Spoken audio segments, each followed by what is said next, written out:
We should be live. Hope we are live and audible, so let us know down below if you can hear us. We'll let everyone kind of file in here for a minute, make sure that things are doing well. It sounds like we are, so we have at least one confirmation there, so let us know. Otherwise, good evening. Welcome to an Apokalupsis Historia live event, where you have Brady, myself, and Chance here to talk about another Shakespeare mystery, of course.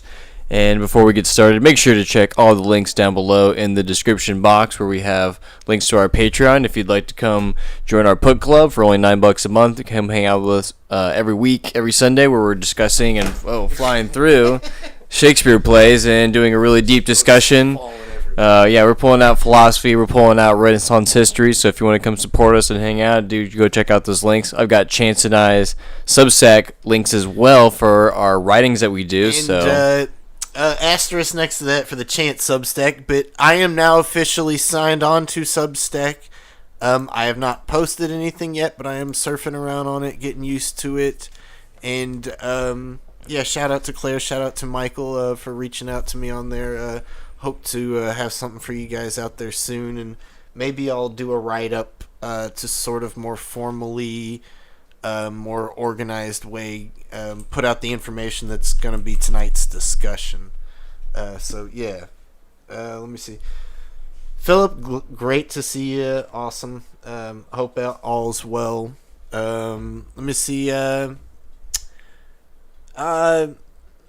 I wanted to give a shout out to Floating Homes tonight, because this episode wouldn't happen without him. He's the one that was like, hey, Chance, you really do need to go check this out. Look at it. Try and see if you can make heads or tails of this and see how it fits in with what you are saying about maybe this group effort, maybe concealed aristocratic authorship. Without further ado, any other thoughts, Brady, before we dive, fully neck deep or anything? Just don't forget at the end, because I think it's going to be pertinent to the story. Remind me about the Chat GPT interaction you had, if that is part of this story. If I recall, is that? I should ask you before we went live, just because I just want to circle back to that as another tangent. It does sort of play into this a little bit of my research. Every now and then I go to ChatGPT just to see if I can shortcut a lot of searching. But every time ChatGPT tells me, no, Chance, go yourself, go find it yourself because I can't find it. And sometimes it's because it can't be found. Sometimes it's because ChatGPT is an inept, stupid piece of crap, third-rate robot. So Philip asked, any effects of the flooding for you guys? Thanks, Philip, for the shout out on that, because no, it didn't hit anywhere near us with all the stuff that was all more central Texas. It has been raining here constantly for like a month or 2 months straight, and I have to mow my lawn like every 2 days, and that sucks. But no, it's not been like some of those people out there with the Guadalupe or I forget which other rivers, Llano River, some of those, like LBJ, stuff like that. The closest thing is my roommate's parents live out on Lake LBJ, and last time it flooded out there with I forget which hurricane, maybe it was Beryl or one of those. His boat got wrecked out there on their lake house, and so he has a new boat, and that boat would have gotten wrecked had he not called some neighbors, because his parents were out of town. They called some neighbors, and the neighbors hoisted the boat like, I don't know, 10 feet above the dock, and they said that like they checked it when it was at the worst of the flooding, and the water was now like even with the boat where they had hoisted it, but like thankfully the boat was like still far enough ahead where it didn't get sunk or stuck or ruined or anything. So my roommates, very well off parents, their boat's fine. It's not the story that you want to hear on CNN, but thank you for asking, Philip. I appreciate that, because even though it didn't happen here, we have had a ton of crazy weather crap happened to us in Houston in the past decade or so, and so yeah, hearts go out to people that are dealing with crazy weather, because I don't know, we've had like 3, 4, 5 hurricanes, had an insane couple insane winter freezes and snows, which we're just not infrastructurally equipped for.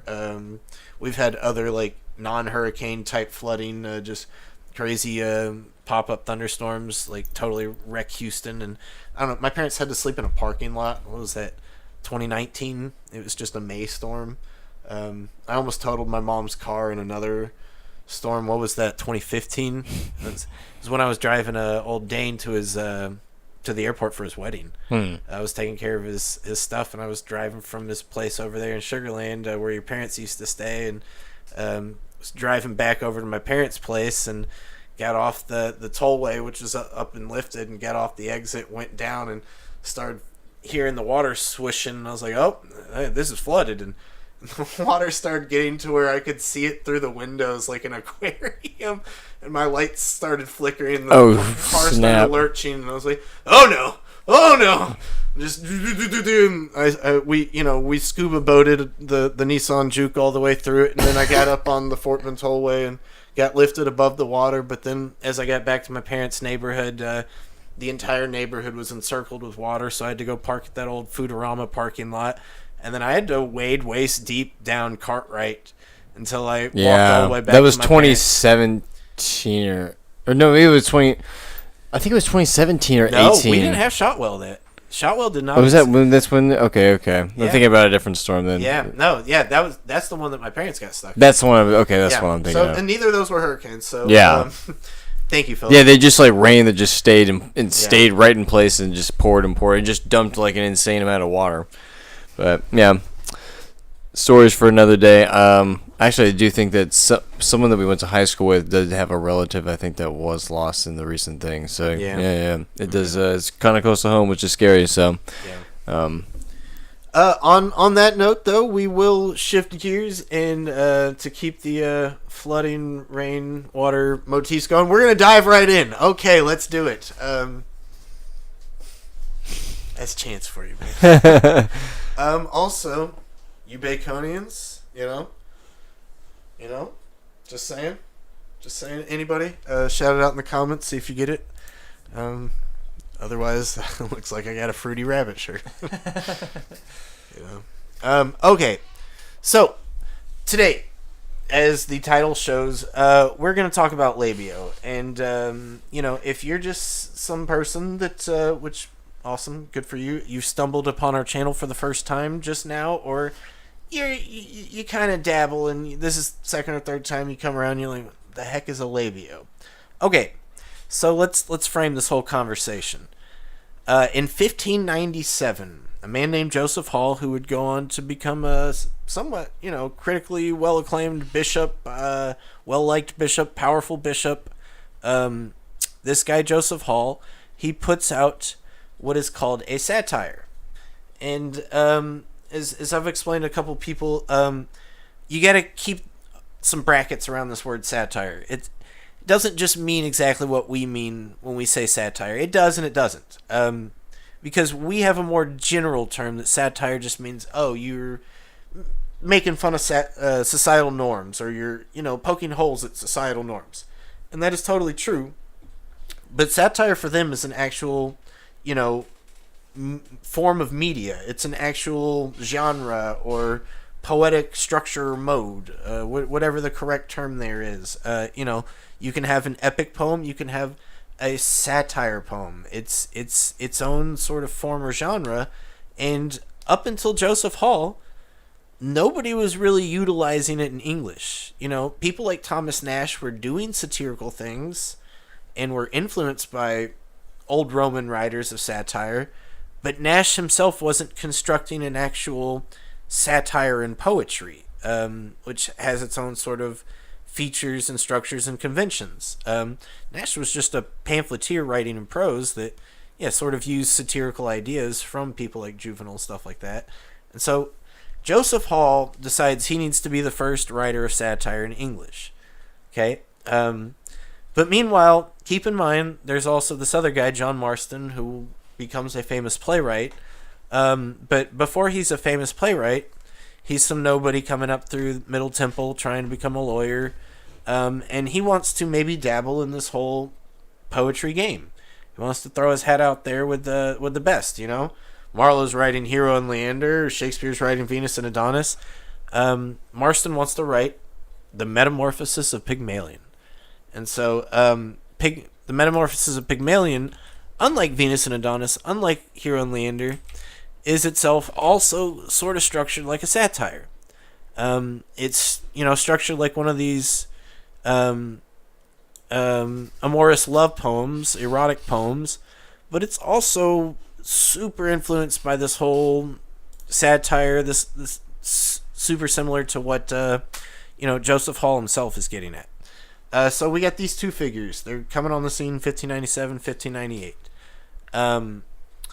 Well, in Joseph Hall, in his first satire, which was, mainly the big one, it's called Virgidimiarum. Virgidimiarum. It's a mouthful. It's maybe not the greatest title, but Virgidimiarum. It is 6 books. It comes out first in 3 books, and then he follows up with another 3 books. In each book, there's, it's broken up into sort of chapters of satires, and sometimes the book will only be one satire. Sometimes it'll be 5-6 chapters of different satires. But in those, he's attacking modern poets of the age. He's attacking a bunch of modern poets of the age. But he doesn't attack them directly. He's not like, hey, Thomas Nash, go yourself, right? No, he's got to couch it in this old Roman-style poetic convention. And so instead of saying Thomas Nash, blah, blah, blah, he may use a name like Bulbio or Matho or, I'm making this one up, Zanio. The other 2 are actually real names in it, but Zanio is totally made up. But some kind of Latin-y sounding name like that, and then he'll go and he'll riff on that person for a while. Sometimes these names are actually real people. Maybe in the case of Labeo itself or something like Strabo, but maybe in other cases these names are sort of made up to sound like Roman names, but it's really some sort of pun, some sort of joke, some way of poking fun, right?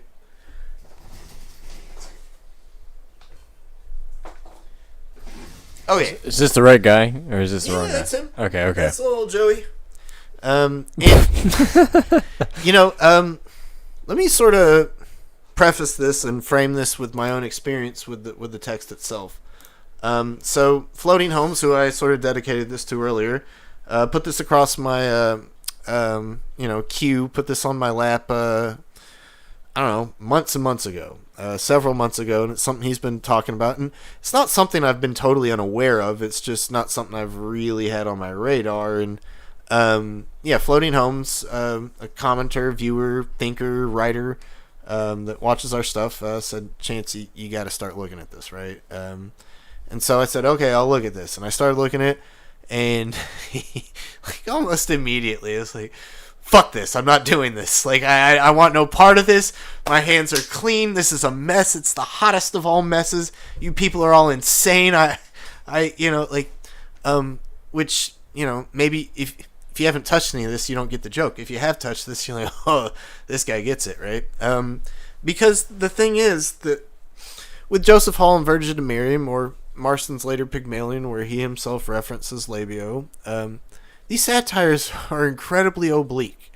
And every line is some dense allusion, either to some classical thing or some topical thing, or both, and trying to unpack every which way of it is super difficult. And what makes it all the more difficult is that there aren't necessarily paragraph breaks or, other than the chapter breaks, it's just this long flowing poem where it's just one idea into the next. And because we're in verse, we don't have these specific syntactical breaks, and this line may be referencing the line before it, or it's setting up for the line after it, or it's doing both. You're not always entirely clear. And to complicate matters further, while Hall is talking about Labeo, he may go into a diversion about Granio, Or while he's talking about Granio, he may go into a diversion about Ruffio.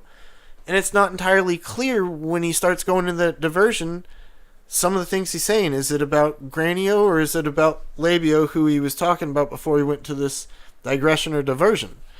And if you're not like totally keeping track, it gets really nasty. And even if you are keeping track, sometimes it's ambiguous and it's open to interpretation. So all that said, let's see, where do we want to go from here? I don't know. You got any thoughts, Brady, so far? Yeah, I just remember when you were first trying to explain it to me. Yeah, that it did seem extra complicated, and that it didn't really seem like it was going to be solved. But I think what you've pitched to me and what you found was interesting enough to kind of bring it. But what I thought, even before we get into just another framing thing, is that it's just another weird Shakespeare mystery thing, just another aspect to this scene that is maybe a potential little clue to the things we're all interested somehow, like we just keep overturning and, where the orthodoxies come out and say like, oh no, that's nothing, or what do Stratfordians say about Labeo? Do they don't touch it with a 10-foot pole and they're just like, oh, maybe, that'd be kind of cool, but for the most part, yeah, that's true. They don't touch it with a 10-foot pole. There's a chapter in Shakespeare Beyond Doubt, which I don't have a copy of and I don't have access to, where they do touch on Labeo, but it's brief and it's like done specifically for that book, and it's not like there was already some systematic, full-blown study of it that they were just like, here, we've already answered that. It was more like, oh crap, that's a good question. This guy has an answer for it. What does he say? And I don't know what he says. So I wish I did have that. Because like for me, if there was some super obvious mainstream answer, something like oxfraud.com would be sure to tell you that somebody else already has some easy found mainstream answer. And oxfraud.com does have an entry or several entries on this whole Labeo discussion on their website, which we'll show in a second. And they don't have some ready-made expertise answer for what Labeo is. On other topics, they can be like, well, McDonald P. Jackson, blah, blah, blah, blah, blah, blah, blah. And it's like, oh, well, yeah, I mean, McDonald P. Jackson. Like, okay, all right, guys, you won, McDonald P. Jackson, okay. But no, they don't have that here. What they do have linked will show, they link it to somebody who, as far as I know, is not a, academic mainstream professor. It seems like somebody who's an amateur scholar, who is a Stratfordian amateur scholar, who's well-read and well-reasoned, and I, spoiler alert, might end up agreeing with them, but it's not some systematic, full-blown study from some academic press journal. It's an online blog, and the fact that's Oxfraud's like, haha, you freaking dumb Shakespeare doubters, look at this. It's like, well, I mean, you're just arguing against other internet blogs with this internet blog. Yeah. And so, no, there isn't, as far as I know, like some holistic consensus answer to the Labeo phenomenon. And so, regardless of where we land today, Shakespeare doubters are right to say, hey, look, dude, we got to explain a lot of the satirical content. And here's the thing, is that Joseph Hall is, even though he's doing satires, his hero, his icon, his absolute biggest influence is Edmund Spenser. And so throughout this whole thing, he's constantly, giving Spenser praise, as well as Philip Sidney. Shout out. But he's constantly giving Spenser praise. He's constantly riffing on Spenser. And at some point, these satires aren't that different than what Spenser's doing with Shepherd's Calendar.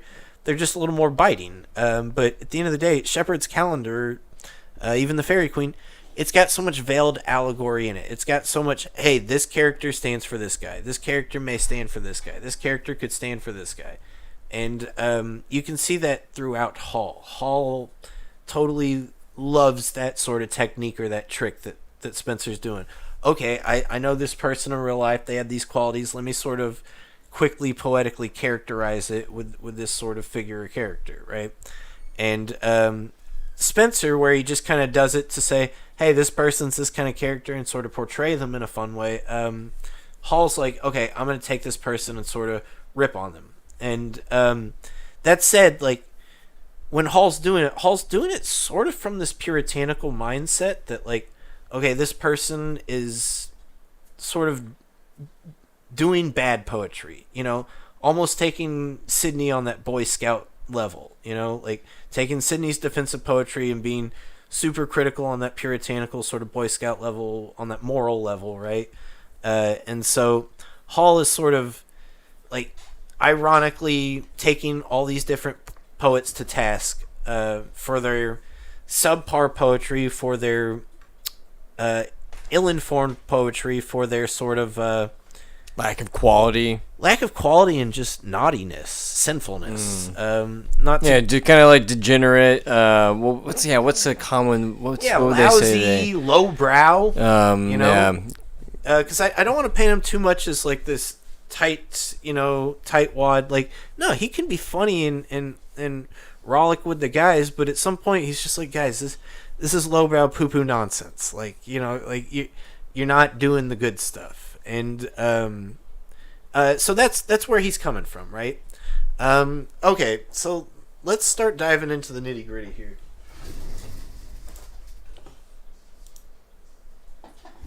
Okay, so that's sort of the setup, but we're talking about Labeo because as much as Hall makes fun of a whole bunch of people, and he does, and that will be sort of a common motif with my take on this, that we got to remember it's not just Labeo. As much as it's not just Labeo is sort of the brunt. He's the one that gets the most focus from Hall. Labeo's the one that gets attacked the hardest. He's sort of the star of the show. But by no means is he in every part of all 6 books of the satires of Virgin of Miriam. Like, it's only certain sections. There are dozens and dozens of names. But Labeo is the one that gets attacked the hardest, and when Labeo gets attacked for writing bad poetry, naughty poetry, and for writing poetry under a pseudonym.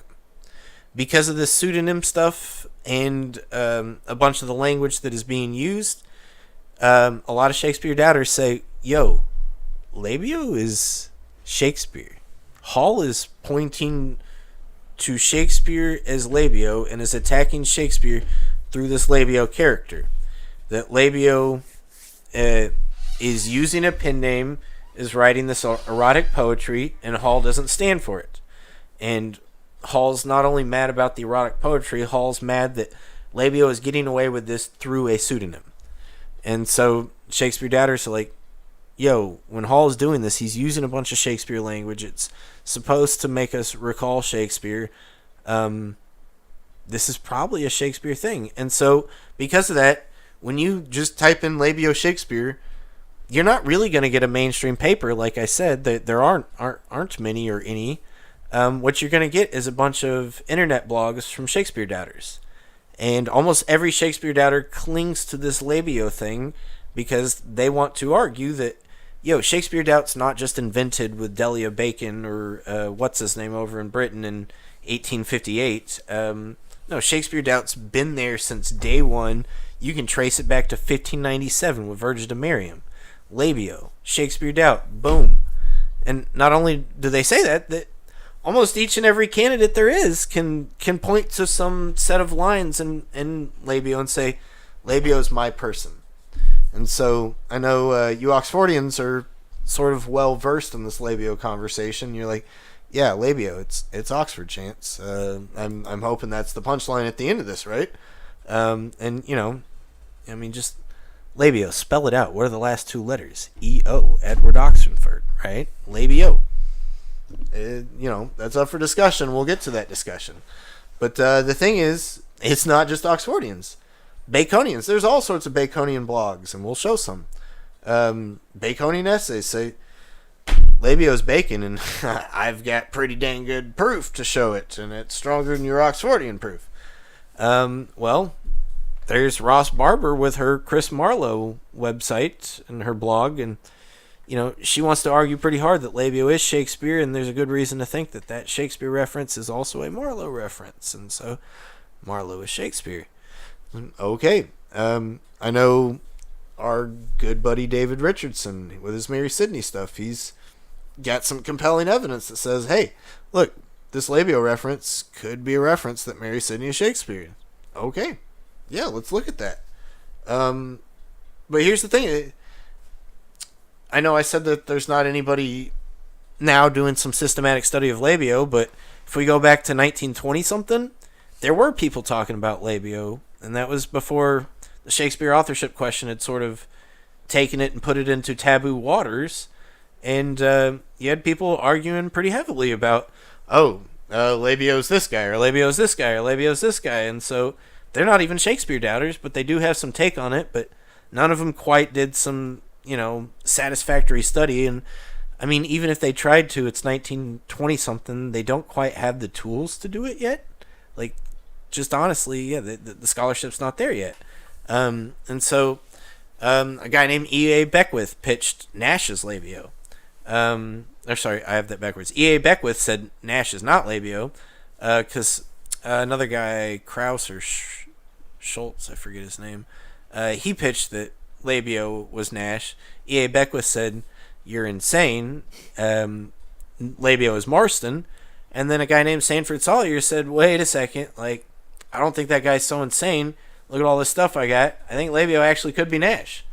And it just kind of rested there, and that's where it's been forever, is that people think it's Marston, but could be Nash, or just at some point Labeo just could be making fun of a bunch of poets of the era and sort of conglomeration.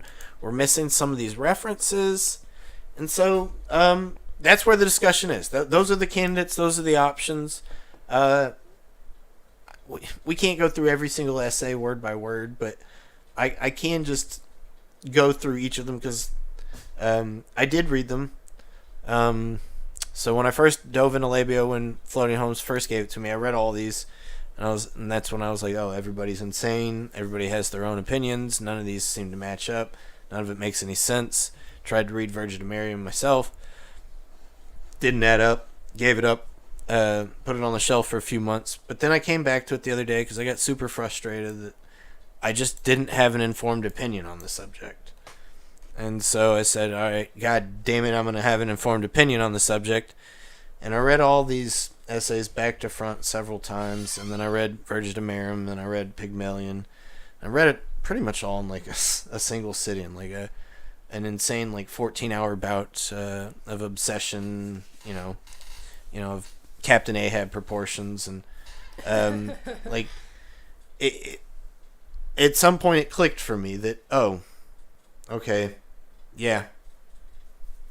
Spoiler: Labeo's Marston, guys. And that's where this is all headed. And I know that's disappointing. And if you got comments or arguments against it, please sound them out in the comment section, because this is still an open discussion. This isn't set in stone, but it to me makes so much more sense with Marston than anybody else. And honestly, if there's anybody that's a second place, it's Nash. It's not Shakespeare or one of our aristocratic Shakespeare candidates. I just really don't think so. That said, I'm not saying that the references that people have pointed out are not about those people. I just don't think those references are necessarily about Labeo, and I think a close and careful reading will show that they're not about Labeo.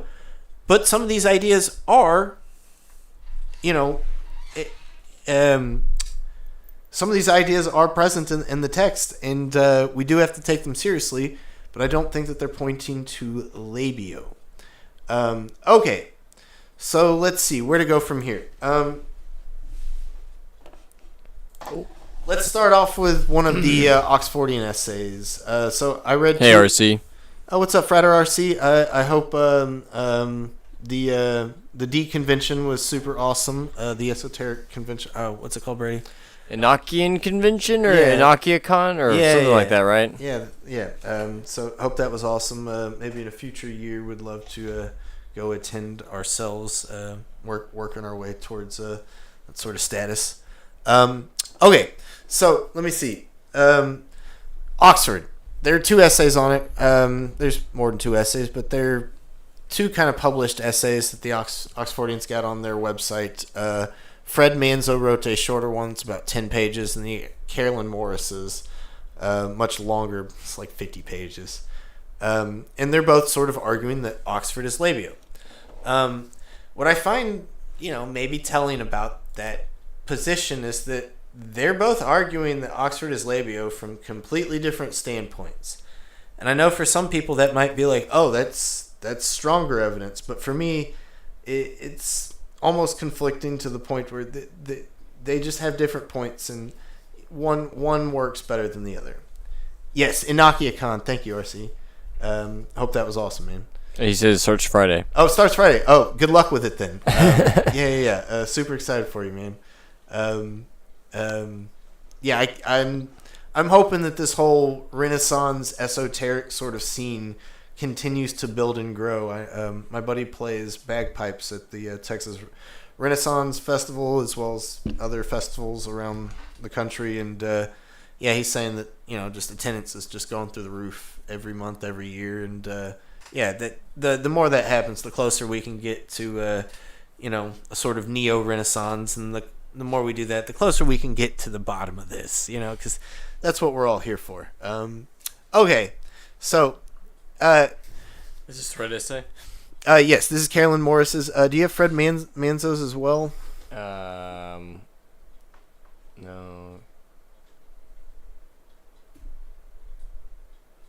Let me see. Maybe over here, Oxfordian. Yeah. Or this one? No. 3 to the right. This one? One more. There you go. This one I'm on. Oh, that's the one you're on? Okay, yeah. My bad. Then try the one right next to it. Try the one more to the left of that. Sorry, guys. There we go. Okay. This is the shorter Oxfordian one. This is Fred Manzo's, and I want to do his first because he doesn't have much here. He says that, okay, we need to identify what Labeo is a reference or an allusion to, and then once we do that, we can sort of match up the biographical details between that Labeo allusion, who was a real Roman figure, and the English person who best fits a mirror to that figure. And so he argues that Labeo is none other than... Labeo is none other than... Keep going. Thank you. He says Labeo is none other than Marcus Antistius Labeo, who was a jurist, which sort of means lawyer kind of guy, under Augustus Caesar. And this jurist guy also maybe wrote some poetry on the side and was artistically minded. But, as a jurist, had a lot of influence and force over political decisions that Caesar would make. And so he says, this is Oxford. This matches up perfectly with Oxford's life. And I'm not going to lie, like it does match up pretty well with Oxford's life.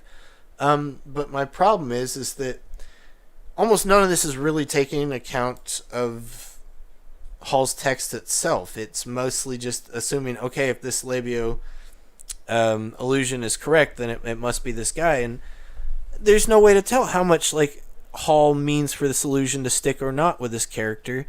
And furthermore, there are other Labeos. This isn't the only Labeo. There are several. You see here? Yeah, we got several Roman Labeos. Which Labeo is it? Okay, he said it was Marcus Antistius Labeo, but perhaps it's Attius Labeo, or perhaps it's Quintus Fabius Labeo, or perhaps it's one of these yet.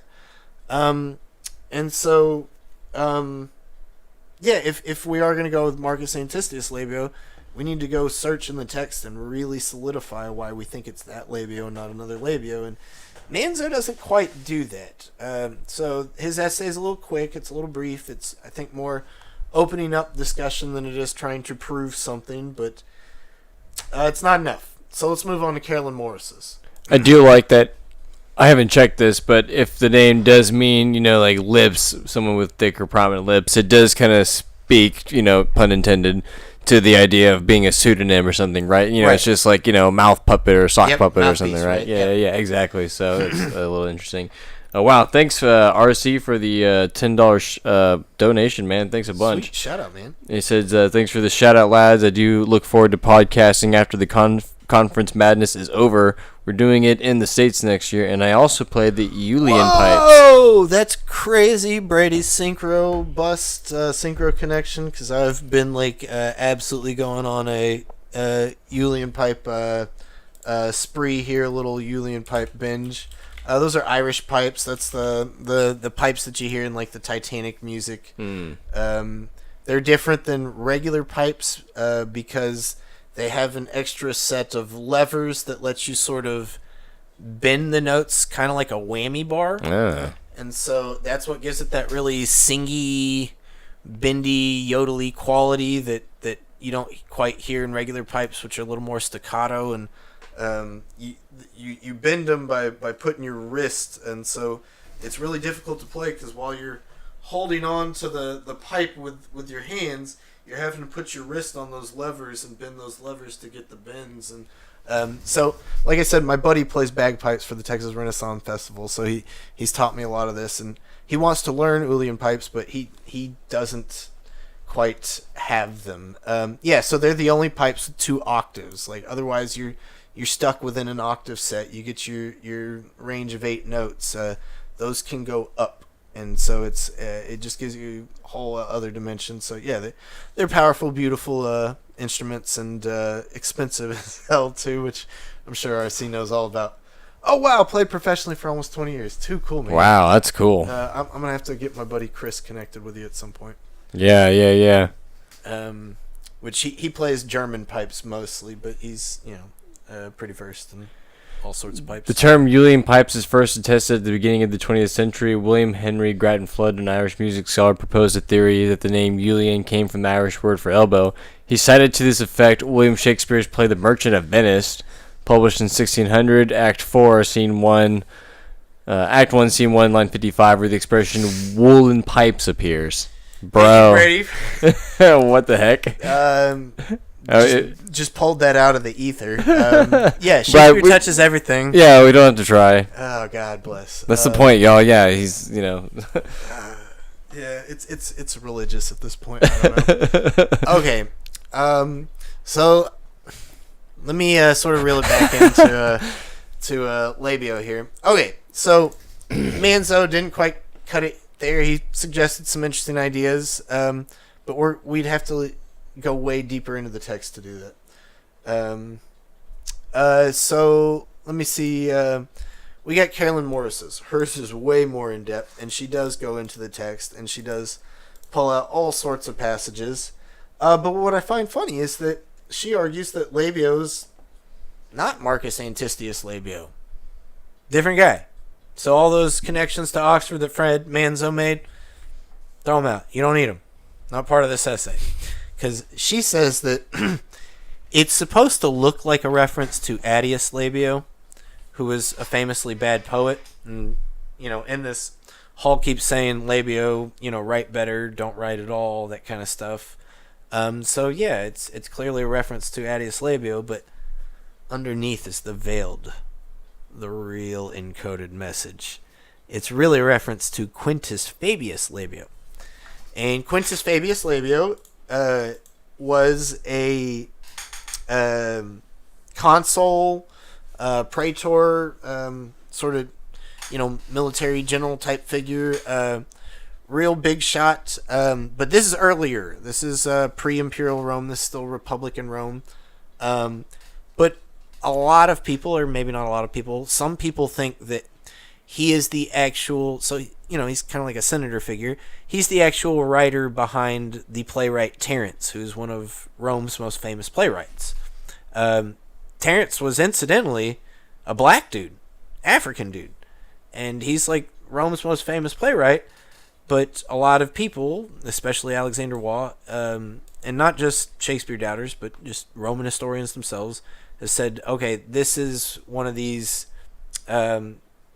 Alanim ghostwriter type situations where we have aristocratic ghostwriters publishing or putting out through a more commonplace plebeian figure to sort of politically cover themselves, right? And several names have been put forth for those one or two playwright figures, but one of such has been Quintus Fabius Labeo, and Alexander Wall himself has really pitched that idea because it's like he thinks that Quintus Fabius Labeo is sort of this De Vere figure, that he's this really powerful, politically minded, type guy that when it comes down to it, he's almost got this Heraclitean need to escape that world and go into this world of art and thought, and he would rather be this playwright than the senator kind of thing, but he has to be what he has to be, and so he has to use this pseudonym kind of thing. I'm not gonna lie to you guys, this is 50 pages of nonsense. Carolyn just sits there and cherry picks every which word that she thinks could be an encoded reference to Oxford, never once caring for the goddamn context of the whole satire or any of the specific books of satire, never once caring for what the excerpt is that these words are being referenced from, how that fits in with the larger narrative. She just goes through and says, oh, green? That line that has the word green in it? That's Oxford. Because green in Latin or French is the word ver or vir. So that's Oxford. And so she does the same thing for green, worm, adder, snake, each, every, and it becomes ox, oxen, and just at any turn, anything that could, greyhound, anything that could possibly reference Oxford, we throw it on the Barbie. Throw another shrimp on the Barbie. It's the old Dundee method. Throw another shrimp on the Barbie, And look, we got a whole bunch of shrimp on the Barbies, but we don't have any food here. There's nothing happening here.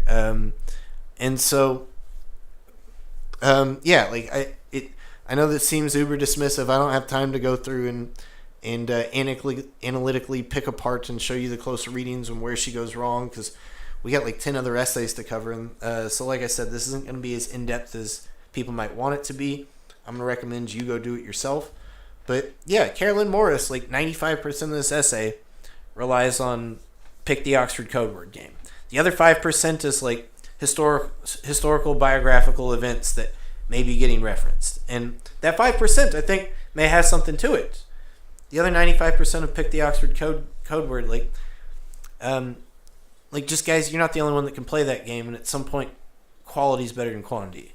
And maybe that is a good segue to Peter Dawkins and the bacon stuff.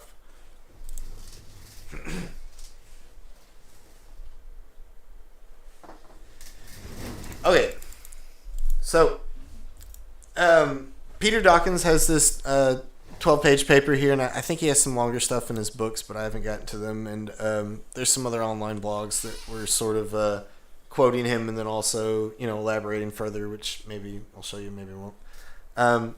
But, okay, Labeo's not Oxford, Labeo's bacon.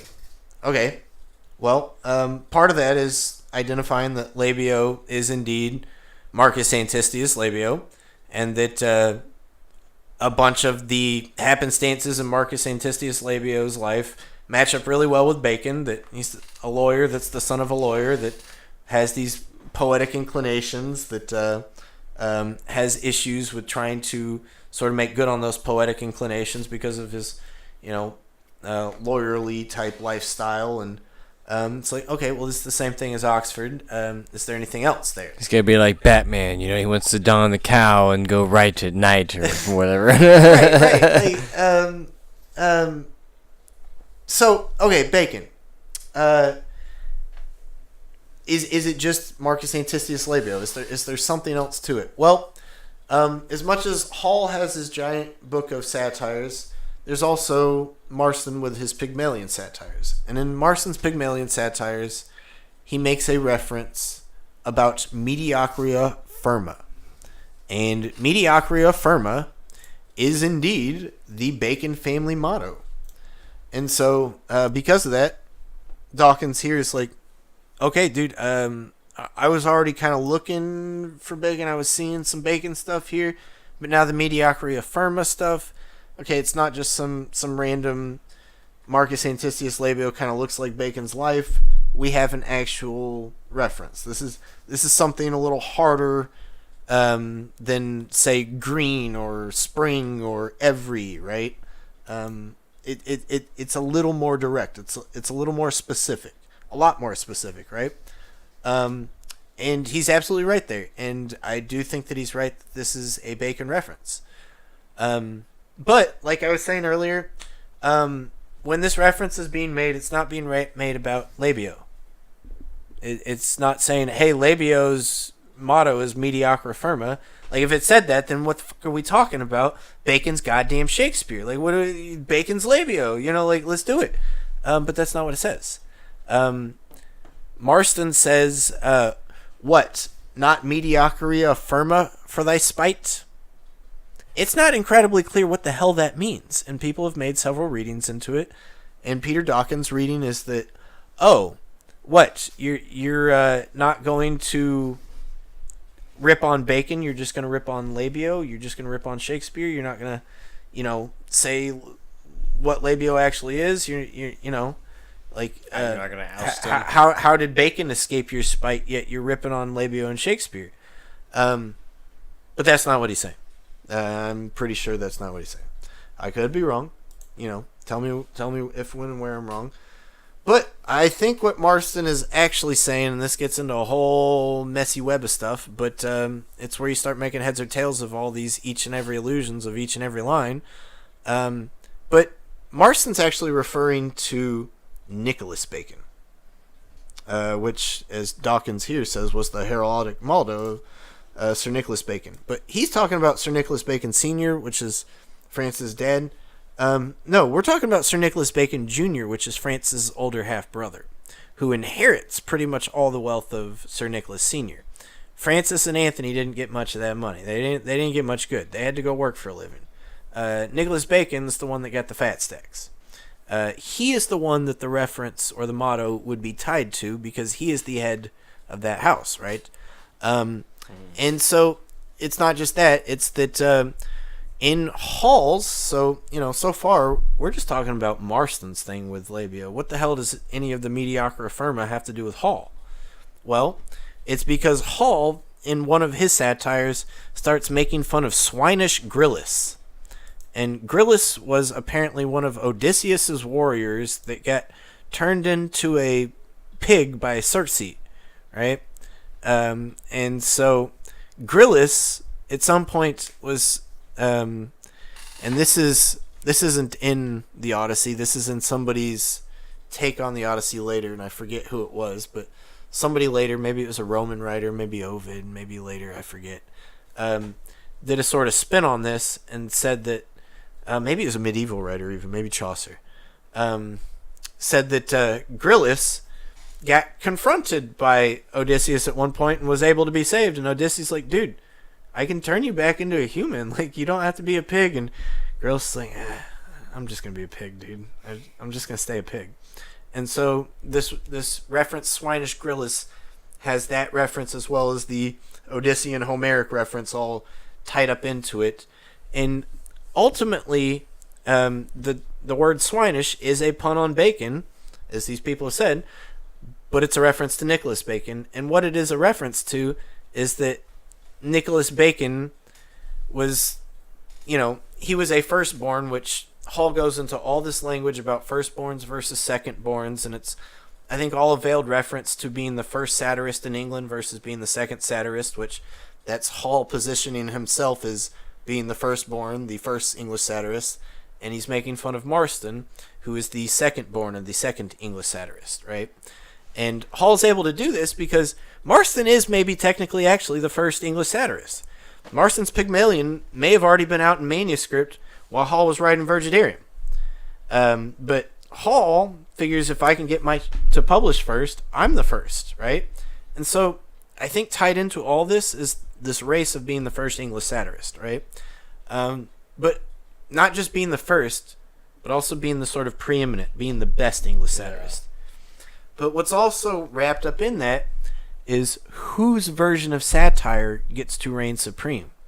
Is it Hall's more puritanical, critical, saying, oh no, fix this, you're being silly, fix this, you're being silly? Or is it more Marston's completely biting South Parkian satire of excellent lowbrow proportions, right? And so that's what this whole feud is over. Okay, frame it. And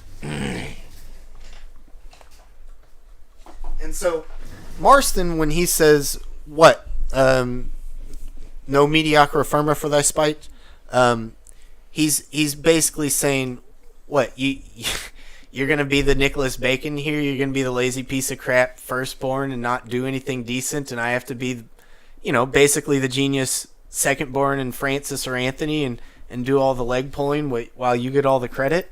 That's what that reference means. And so yes, it's a Bacon reference. These are people that are aware of the Bacons. These are people that care about the Bacons. There's certainly something there. But I don't think that this is anything that's pointing to Labeo, the pseudonymic author, is Bacon. Because at the end of the day, guys, John Marston is writing all of this under the name W. Kinsater, or WK. And he drops this name after 1599.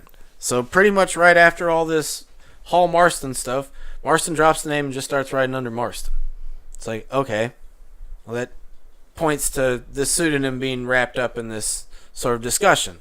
And if the pseudonym's wrapped up in this discussion, might Hall's pointing to a pseudonym be pointing to that very pseudonym? It's like, that makes sense to me. And, just for reference, if you guys are like, what the fuck does Kinsater mean? Kinsater is one who goes about and neuters dogs. Yeah, he's one who chops off. Yeah, that's what a Kinsater is. It's a German term. And so Marston is very biting. He's literally saying, "I'm coming out to chop off your nuts." Okay, and so like if a guy's coming out attacking that hard, it makes sense that someone like Hall might be attacking that guy as well. Okay, so let's see. That's the Bacon take. I'm already sort of leaning on the Marston take already, but let's get through some other takes. I got Patrick Buckridge here, who we've featured on this show big time, or on this channel big time, with our Was Oxford a Friend or Foe Shakespeare video, where we go over Patrick Buckridge's analysis or ideas about Venus and Adonis and Twelfth Night, and arguing that biographical references don't always have to point to authorship, and that some of these biographical references can be reversed against Oxford's authorship. And I'm still very compelled by that thought process, and it has been very eye-opening. But what I didn't know back then, and what I know now, is that Patrick Buckridge is fucking crazy because he's a William Stanley guy, and like I didn't even think those people still existed. Which, shout out if you do. Sound out in the comments, but I don't think y'all exist. Like I really don't. I think Patrick Buckridge is leading a one-man army here on 100-year-old outdated theory that doesn't have much leg to stand on. I don't want to totally discount it if there's some possibilities, and Buckridge is good at digging and he can find some stuff, but I think a lot of people probably hate this essay because most of this essay is him just trying to disprove the Oxfordian thesis that Oxford is Labeo. He's continually saying, look, I think Oxford's referenced in here, but I don't think he's Labeo. And it's like, well, I don't really care about Oxford. Who the fuck is Labeo? Just stand, let me, it seems like you have an agenda here, Pat. And so when he does actually get to his stuff about William Stanley being Labeo, it all mostly relies on John Marston biographical data. It relies on the idea that John Marston knows the Stanley family really well because he comes up through the Spencer household, which is Alice Spencer's family, and Alice Spencer marries Ferdinando Stanley, Lord Strange, the very short Earl of Derby, who is killed or dies mysteriously of unknown poison causes in 1594. And that, Marston, because he's so tied with the Spencer family, he's always had beef against Derby because of, fallout of inheritance stuff when Ferdinando dies between Alice and William, William's trying to inherit a bunch of his brother's stuff. Alice is trying to keep all her husband's stuff, and Marston's always picked the side of Alice, and he's always shot at William Stanley. And, there's something to that. I do think there's something to that, and Stanley does have his own company of actors, the Earl of Derby's men, who were, pretty important in the right around 1600, late 1590s, early 1600s, and they're not the biggest company, but they're one of these, beyond the big companies, they're one of the big ones, and so there's something there, but so much of this essay is actually just about Oxford, and so little of it's about Stanley, and what is about Stanley seems desperate and out of context. So he points to the author using the word eagle twice in 12 lines, and that seems to be purposeful, and that the eagle is the Stanley Herald, and their badge. Oxford's the boar, Sydney's the porcupine, Stanley's are the eagle. We got this eagle reference. Boom, boom, boom.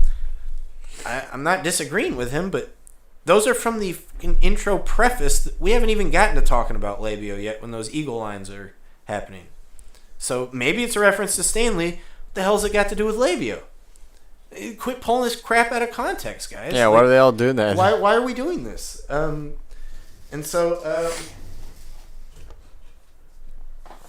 What else does he have? Oh, well, there seems to be some references to these guys, Lynceus, to Torquatus, and he's like, look, if Torquatus is Oxford instead of Labeo being Oxford, then that almost guarantees that Labeo has to be Stanley. And then he makes this whole argument that Torquatus isn't Ben Jonson, therefore it's Oxford. And I don't know if you noticed the logical leap there, but just because it's not Ben Jonson doesn't mean it's Oxford. And, I don't think everybody agrees that it's Ben Jonson. People may think it's Ben Jonson. But even if it's not Ben Jonson, there's a lot of other people it could be. And yes, it could be Oxford. It's possible. Thank you, Buckridge, for suggesting another hypothesis. We'll put it on fucking Barbie. But, and maybe it's worth looking into, but, let's be clear. It's just a hypothesis, right? We're not going to go and start saying Torquatus is actually Oxford, are we? We're not going to go and start saying that Labeo is actually Stanley, are we? No, he's just kind of throwing it out there and say, hey, I got these few points that seem to look like Stanley's Labeo. And it's okay, that's interesting. We'll see if we can work it through. And I don't know. I think the Torquatus is Oxford thing is the most compelling point he has. But even that, I don't think necessarily means that Labeo has to be Stanley. And it goes in this whole thing about Lynceus, which maybe we'll get into, maybe we won't. But I don't think that anything actually points to Labeo being Stanley in his essay. There are some actual things that I was reading in Virgin Miriam. I was like, well, actually, Buckridge could use this line if he wanted to, but he doesn't. And so, I don't know. I just don't know how seriously I'm supposed to take this. While I think Buckridge has a lot of compelling ideas and is good at digging some stuff, there's just not much here. And, there's Virgin of Miriam's 120-something pages. It's just to pull out 3 lines in that 120 pages to argue your guy's Labeo, and a few of those lines aren't even talking about Labeo. Is that really what we have here? It's not going to convince me over Peter Dawkins. It's not going to convince me over Carolyn Morris. So I don't know. I don't know that I'm supposed to take Stanley any more seriously. That can lead us to... no, don't go there yet. Go to... far left. Right next to the wiki. Yeah. Okay, so here's Ross Barber's blog. Ross Barber is super prominent in Shakespeare doubt circles. She's sort of a anti-Stratfordian figurehead for us. She goes on those debates. She like I said, writes these blogs, writes articles for actual big time newspaper publications, trying to keep anti-Stratfordian doubt alive, and much love to her for that.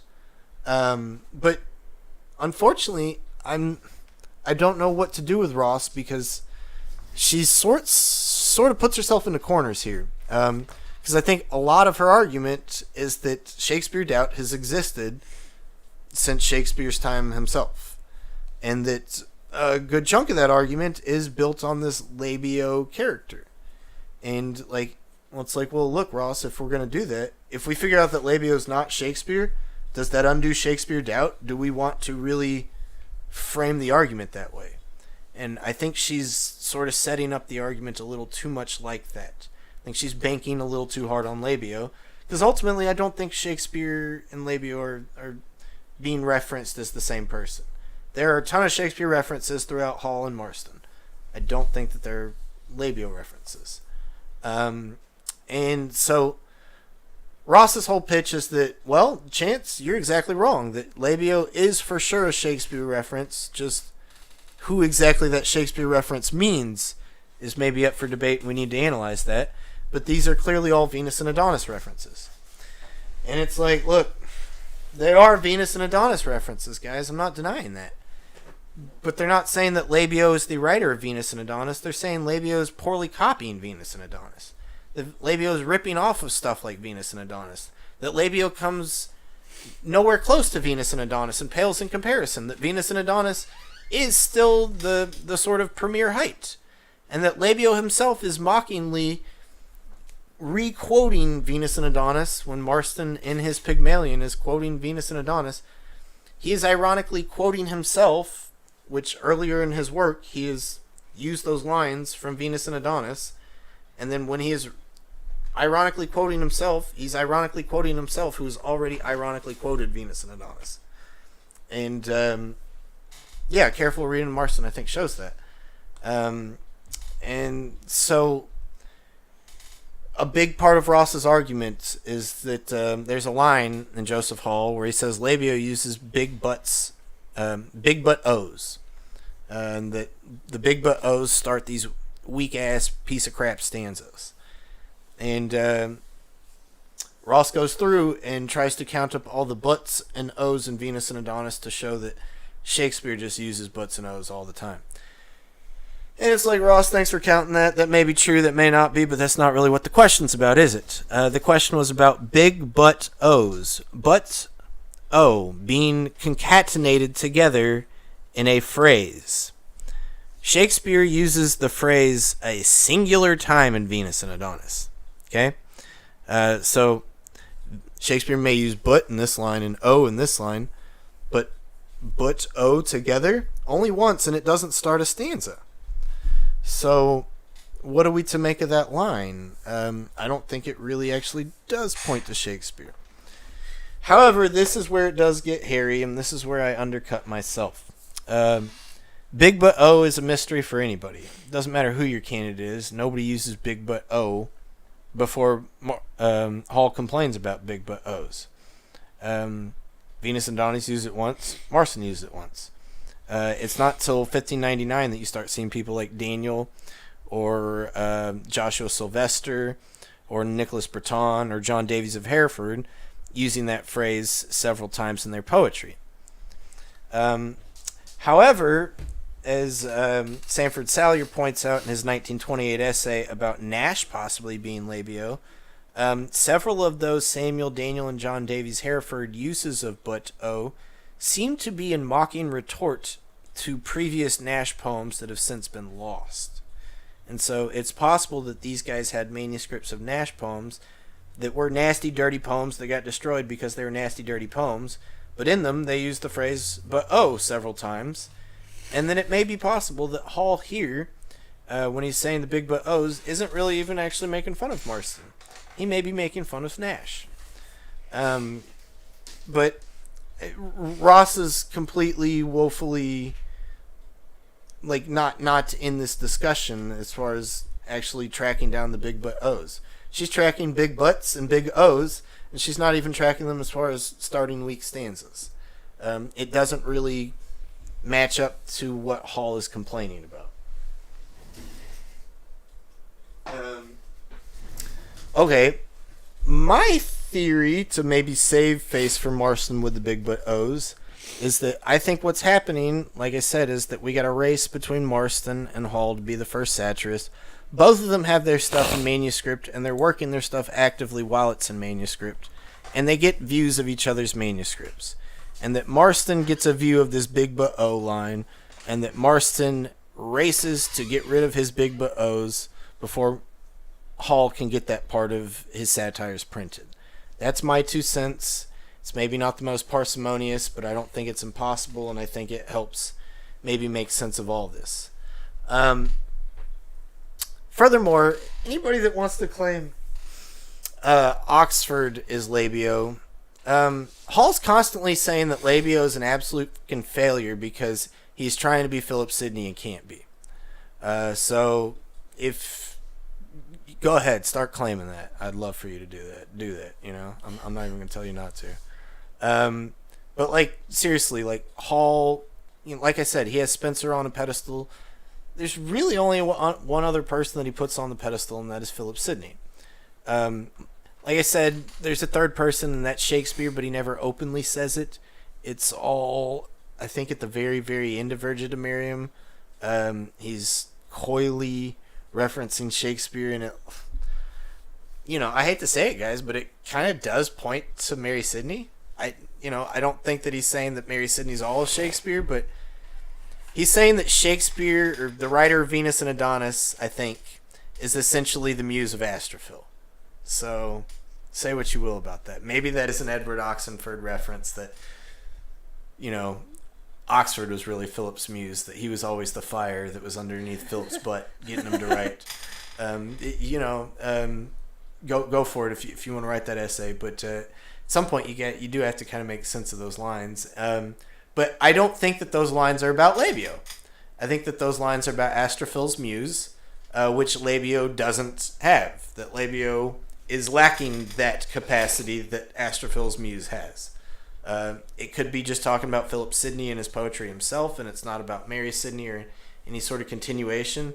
But there does seem to be a lot of allusions in that section pointing to sources of Venus and Adonis. I've also been open to the idea that those are sources for Marston's Pygmalion itself, but I have not hunted those down fully. Some of those do seem to be the case, though. Okay, how much farther do we want to go with this, Brady? I don't want to put people to sleep with more Labeo discussion, but let's go ahead and we've shown all the sort of wacky internet theory doubters, which, you know, hats off to us. But let's go to the mainstream real quick. So I mentioned 2 1920s essays, and go one more over. So this one was by E.A. Beckwith, 1926. He's coming out responding to a guy who pushed forward the idea that Nash could be Labeo. And he says, look, it's probably actually got to be Marston. It's the only sequence of events that makes sense. If we're saying that Nash is Labeo, it seems conspicuous that Nash never taps back at Hall. Nash wouldn't, you know, take that. Like, Nash taps back at everybody, man. Like, clap back, you know, like, say something, you know, like, I wish you would kind of thing. Like, that's Nash's whole MO. And right. I get it. By 97, he's on the hot seat with Isle of Dogs and all that. But, like, I don't know, even if you want to pitch the Bob Proctor crap, that Nash is Oxford and Shakespeare's Oxford and everybody but Hall and Harvey's Oxford, even if you want to pitch that, like, where was the clapback? Where did Shakespeare really give it to Hall? And I've seen a few people say that, oh, he gets him back in All's Well That Ends Well. That's from 1604. It took him 7 years to, and it's like in one little scene with one little character, and it's like, it's not really a clapback, is it? Like, maybe a reference, but like, a clapback is a whole fucking pamphlet. Like, nah, you're a beat, you know, you know, your mom's fat, like your dad's ugly, and you know you're a bitch. Like that's a clap. Like, we don't get that from Shakespeare. We don't.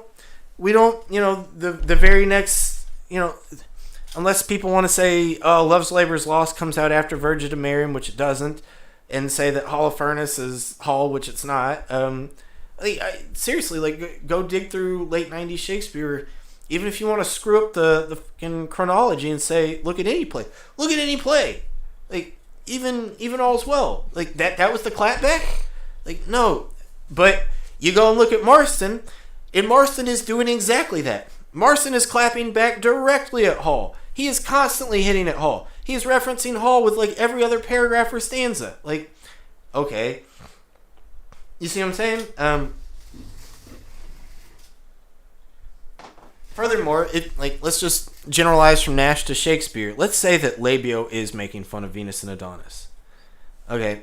Like, at some point, that's like, everybody go back to the year 2011 or 2012. Just try and remember back then. Barack Obama's president. Smartphones are all the rage. Osama bin Laden just got killed. Yeah, bin Laden's fucking dead. Freaking Twitter's popping up.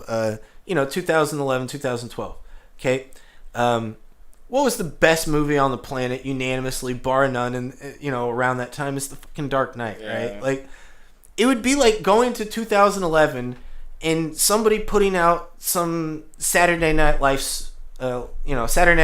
spoof or some internet video or Netflix thing, like attacking a veiled version of Chris Nolan and saying, Mr. Crusader, Mr. Cape Crusader, you're so bad at making movies. I get that there are people out there that maybe didn't love The Dark Knight, but nobody in their right mind would possibly try and criticize Christopher Nolan for making a bad Batman movie or a bad superhero movie. It was absolutely the fucking standard, and it changed the entire game. That's what Venus and Adonis is for poetry, printed poetry, erotic poetry. Like, yes, Sidney's sonnets changed the game for sonnets, but Venus and Adonis did that for a whole different format, right? And, like, to say that somebody 4 years later comes out and is like, yeah, you don't know how to write poetry. That's not the case. It's been the standard for 4 fucking years. Like, you can't come out and say that you can say it's dirty, you can say it's overhyped, you can say, but that's not what the complaint is. The complaint is that you are bad at writing poetry. And whereas if you go read Marston's stuff, yeah, it reads like South Park. Would you ever call South Park literary? No, it's B-movie garbage nonsense. But it's the ideas underneath that are literary, right? And that's the level that Marston's working on. So Hall's like, look, dude, I don't care what you're working with underneath. It looks like garbage on top. It all makes sense. That wouldn't make any sense of Venus and Adonis, which had become the norm for 4 years. Like, you know what I mean? And yeah. Furthermore, if you're saying that Hall is attacking Shakespeare's Labeo, you're saying that Hall won. Not only did Shakespeare not clap back, Shakespeare never again wrote another erotic poem. Like, we get Venus and Adonis, rape of Lucrece, and then Hall attacks him, and then silence? Do you really want to live in a world where Joseph Hall won that battle? I don't. That's stupid.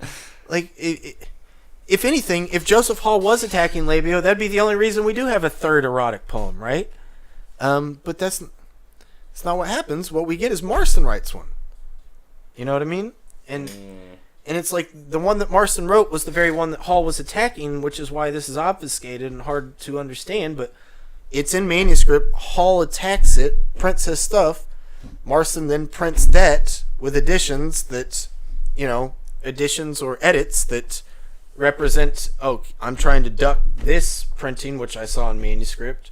And then Hall is racing to get the second part out to beat Marston, who was racing to beat the first part, right? And then Marston is mad that he didn't get to beat this, all of it, and eventually comes out with a Scourge of Villainies where he's like, all right, mask off. Like, I'm just going to attack you. I'm not going to couch it in this bad written love poem. I'm just going to call you names, And so, I don't know. That seems to be the case. Here's the caveat, guys. I know I'm sounding like a huge mainstream, skeptic at this point. I'm siding with oxfrod.com, for Christ's sake. What's wrong with me? Here's why I'm not one of those people. Those people do want to sweep this under the rug. Nothing to see here, folks. Nothing to see. They do want to dismiss and scoff at the idea that any of us are trying to make, allegorical topical readings into a satire, which is, that's gaslighting. Like, that's what you're supposed to do. You're supposed to read topical allegorical readings into satire, and to call us crazy for trying to do so seems incredibly unfair. You can say that we're dumb because we're not doing it right. That's a different argument. That's not what you're exactly saying. You're calling us crazy first, and then dumb. it's one or the other, and it's just the one, if at all, right? And so what I think we should be sort of saying is that there are so many veiled references between both Marston and Hall's books here that we shouldn't have any sort of particular final answer on the subject. As much as I am pitching Marston as Labeo, like, jury should always still be open because, like I said, there's dozens, scores of names referenced. There's one part where Hall starts talking about a guy named Matho and makes all these references to Matho, and for the most part, Hall's been kind of crapping on everybody. He brings up Strabo, and like, Strabo's an idiot and writes tiny stuff for bugs, and Brady gets the joke. Maybe I'll explain it later. And you know, this other guy is an idiot and some ruffian from the country, and this other guy, Labeo's some dirty-minded twat, and like, but then he gets to Matho, and it's like, you know, Matho writes some good stuff, and Marston, in his response, when he's, you know, bringing up all this stuff, and like, you keep attacking me for this, you keep attacking me for this. Why don't you attack Matho? Like, Matho uses pseudonyms as much or more than I do, and you're sitting here ripping on me. You don't ever rip on Matho. And it's like, well, who the hell is Matho? Yeah. Who else is using a pseudonym? Like, I would love to know that. Right, yeah. And like, here's the thing. Matho is sort of an anagram for Thomas. Just throw an S on that for Mathos. It is an anagram for Thomas. Mathos was a Carthaginian warrior. Maybe some reference to that, classically, historically speaking. But it points to me to a Thomas. It could be Decker and Nash at that point, right? Well, you know, it's sort it of could be our Decker. It could be Nash. It could be Middleton. It could be Kidd. It could be Churchyard. It could be Watson. There's probably more that I'm forgetting. And who knows if, like, and if that's just like, and if he's only making, if Matho, what if that's in reference to the pseudonym itself, right? So if, like, you know, for instance, what if Thomas Middleton is the pseudonym? Then yeah, who exactly is behind that one? You know, because it's like, wait a second, yeah, you have to like start to rearrange, like, you know, okay, that was a pseudonym for that person. So now if you do that, maybe we can start to equate the different works, you know, so on and so forth. But and so, like, I don't know. Maybe let me do the whole Strabo thing real quick. So Carolyn Morris, you know, if she was watching this, she'd be like, "This is totally unfair. They called me crazy for using spring and green and ox and all that." But I actually did go into some of this stuff. I went into Strabo and talked about what the references to Strabo carrying Troy on his back meant, and you know, that plays into the whole Oxfordian hypothesis, and it maybe has to do with Troilus and Cressida, and maybe has to do with this other earlier publication, and blah blah blah. But no, she's still acting like this is a reference to Labeo, and Labeo is Labeo. Here's Labeo. Strabo is Strabo. Those are two different names. If he meant Labeo, he would have just said Labeo. But he said Labeo, and then he said Strabo. Right? Okay, so those are two different people. And yeah, when he talks about Strabo, he says Strabo, you know, had tried to lug the whole tale of Rome on his back, and that, you know, he labored to do this, and you know, the results of which was one day Hall looked over on the street and he saw a Pissmeyer carrying that same load on his back, and that Pissmeyer got tired and made a coach, and the coach was drawn by fleas, and they carried it home, and then this is all related to Hall's attack of Labeo, write little or write none. So that's one of the famous lines about Labeo. Labeo, write little or write none. What does that mean? Well, it's actually a really funny joke. And it all depends on if you know what the word Pissmeyer means or not. Pissmeyer, P-I-S-M-I-R-E. Related to the word pissant. Because Pissmeyer means ant.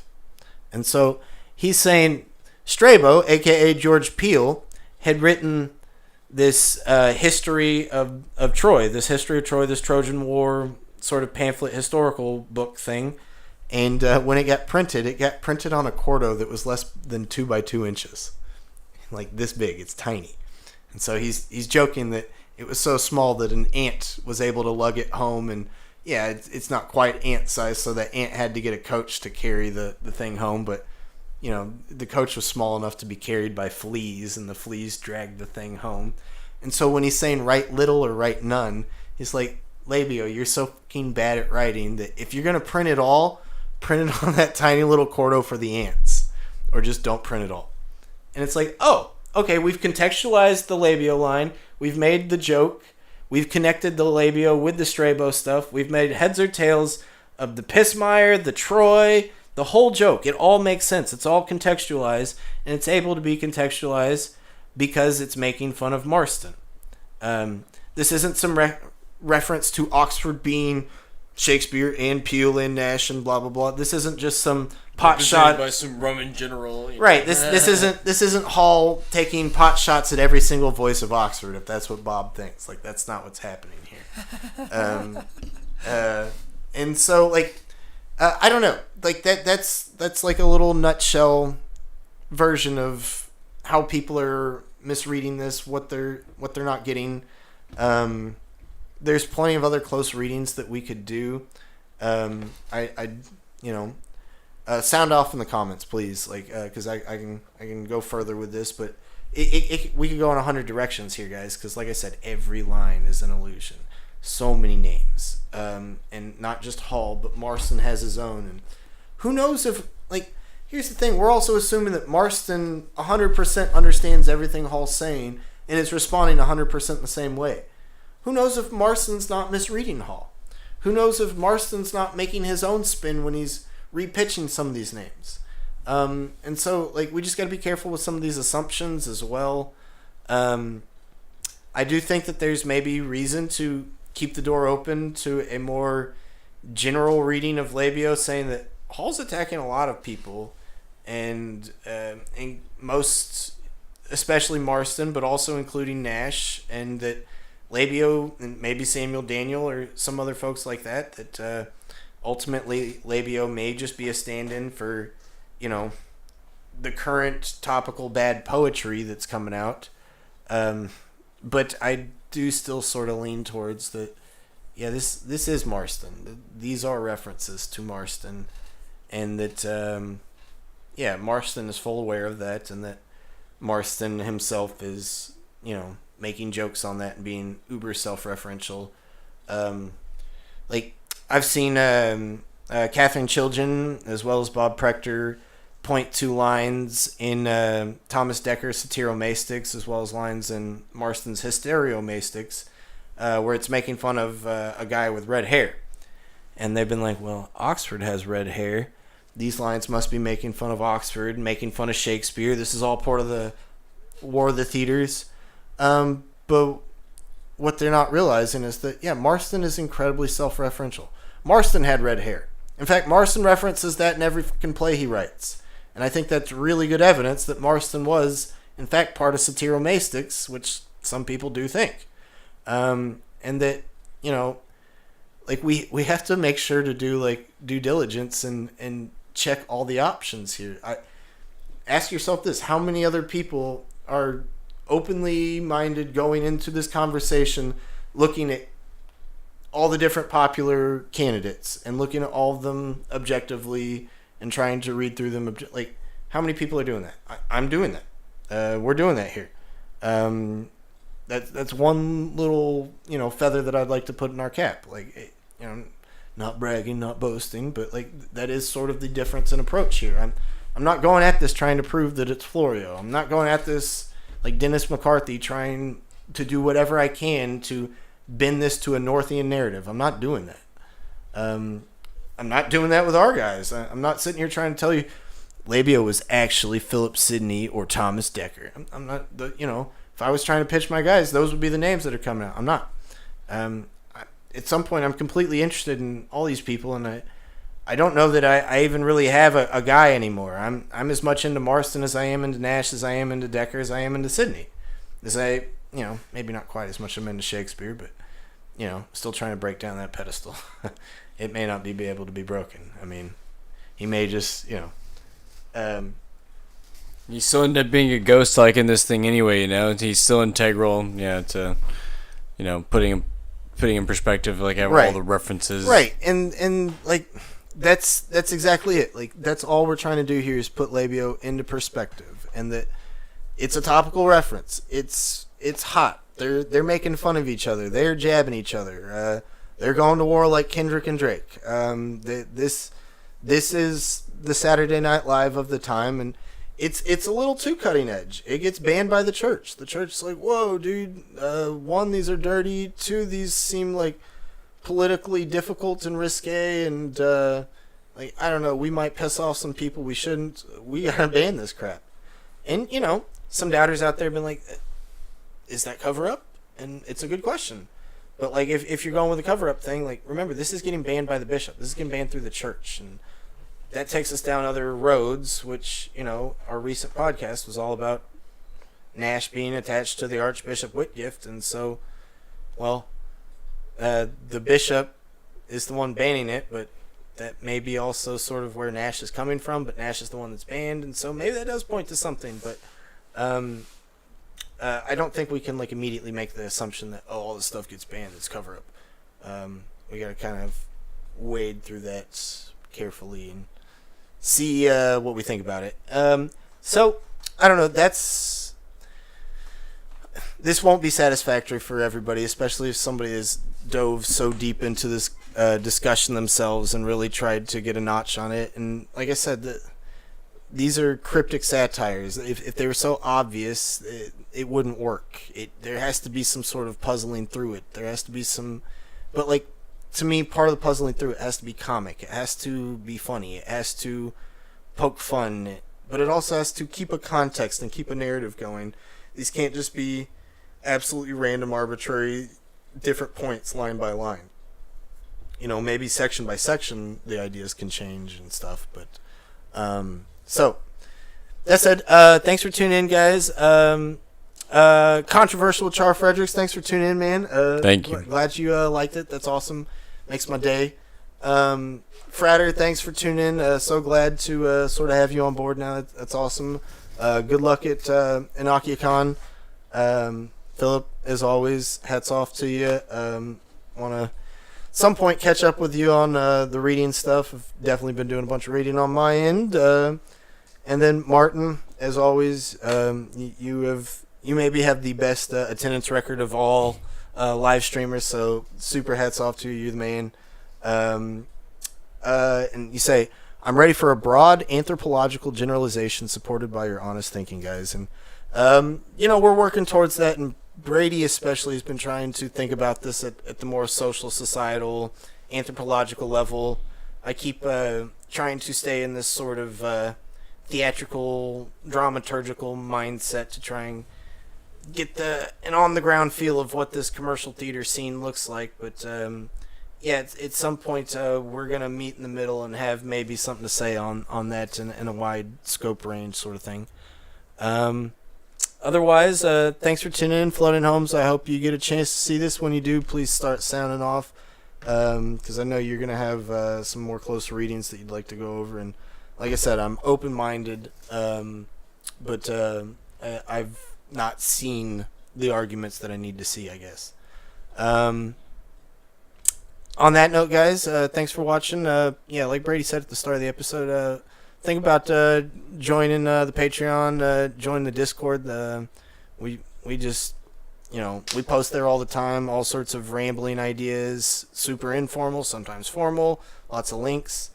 And also, if you're into Shakespeare and you like reading Shakespeare on a somewhat often, sort of occasion, think about the book club, because we've had 4, 5, 6 different people rotating through. Sometimes you can't make it. Sometimes you gotta take off a week or two or a few months. But between me, Brady, David, and James, we've had a pretty steady roster there. And I don't know. We're just going play after play, about half a play a week, and we're getting pretty deep into it. And it's always cool to just get different thoughts and different perspectives. And sometimes it's authorship related, sometimes it's just appreciation, sometimes it's lit crit. It can be anything. Also, shout out to you Baconians. I know I shot down your theories, but I do love me some Albrecht Dürer, as the shirt shows. Okay, so I'll shut up. Cut me off here, Brady, and you can sign us out. Alright, guys, all the links are down below in the description. Make sure you go check out our Substacks and the Patreon links. Otherwise, thanks for joining this little episode tonight. Hopefully we'll be back next week with something. Otherwise, just be on the lookout for a community post I'll try to make. And we will see you on the next one. Nullius in verba, everyone, and have a good evening.